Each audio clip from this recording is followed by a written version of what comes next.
વિકસિત ગુજરાતની વરવી વાસ્તવિકતા વડોદરાના માલપુરમાં સ્મશાનમાં સ્લેબ પરથી વરસાદી પાણી પડતા અંતિમ ક્રિયા કરવામાં ભારે હાલાકી। વિકસિત ગુજરાતની વરવી વાસ્તવિકતા વડોદરાના માલપુરામાં સ્મશાનમાં સ્લેબ પરથી વરસાદી પાણી પડતા અંતિમ ક્રિયા કરવામાં ભારે હાલાકી। વડોદરા જિલ્લાના સિનોર તાલુકાના માલપુર ગામમાં વિકસિત ગુજરાતના દાવાઓની વાસ્તવિકતા સામે આવી છે। ગામના સ્મશાનમાં સ્લેબ પરથી વરસાદી પાણી ટપકતા અંતિમ ક્રિયા કરવામાં ગ્રામજનોને ભારે હાલાકીનો સામનો કરવો પડ્યો।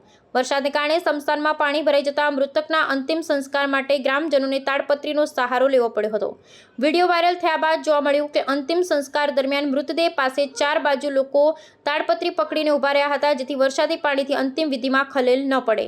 ગામના લોકોએ જણાવ્યું કે સ્મશાનમાં યોગ્ય છત અને વ્યવસ્થા ન હોવાને કારણે દર વર્ષે વરસાદમાં આવી હાલાકીનો સામનો કરવો પડે છે। આ ઘટનાએ સ્થાનિક તંત્રની કામગીરી અને વિકાસના દાવાઓ પર ગંભીર પ્રશ્નચિહ્ન ઊભા કર્યા છે। ગ્રામજનોનું કહેવું છે કે અનેકવાર રજૂઆત કરવા છતાં સ્મશાનમાં પાયાની સુવિધા ઉપલબ્ધ કરાવવામાં તંત્ર નિષ્ફળ રહ્યું છે। વિડીયો સોશિયલ મીડિયા પર વાયરલ થતાં લોકોમાં આક્રોશ ફેલાયો છે અને ગ્રામજનો દ્વારા તાત્કાલિક સ્મશાનમાં યોગ્ય છત અને સુવિધા ઊભી કરવાની માંગ ઉઠી છે।